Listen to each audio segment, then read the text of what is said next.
মানুষের আত্মার কোনো মরণ নাই, আছে? নাই। ভালো মানুষ হলে ইল্লিনে চলে যাবে। ইল্লিন কি? আল্লাহ রাব্বুল আলামিন একটা আরেকটা জগৎ তৈরি করেছেন, সৃষ্টি করেছেন। এখানে পুণ্যবান ব্যক্তিদের আত্মাগুলো থাকে, সেখানে জান্নাতের নাজ নেয়ামত ভোগ করতে থাকে, সেখানে জান্নাতি নাজ নেয়ামত সে ভোগ করতে থাকে। যেমন আল্লাহর পথে শহীদ, আল্লাহ পাক বলছেন যে তোমরা আল্লাহর পথে শহীদদেরকে মৃত বলো না।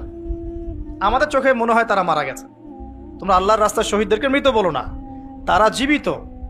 অন্য একটা আয়াত সূরা আল ইমরানে আছে তাদেরকে রিজিক দেওয়া হয়, তাদেরকে রিজিক দেওয়া হয়, কিন্তু তোমরা এটা বুঝতে পারো না। তারা কোথায় আছে? ইল্লিনে। এটা একটা জগৎ, ঠিক আছে? আরেকটা হলো সিজ্জিন। সিজ্জিন মানে যেখানে আযাব দেওয়া হচ্ছে পাপী আত্মাদেরকে, ওখানেই তারা জাহান্নামের ফ্লেভার পাচ্ছে। ফেরাউন নাম তো শুনেছেন? ফেরাউন এবং তার দলবলকে প্রতিদিন 2 বার, সকালে এবং সন্ধ্যায়, জাহান্নামে থাকার জায়গা দেখানো হয়, আযাব দেখানো হয়। মানে মানুষের আত্মার কিন্তু মরণ হয় না।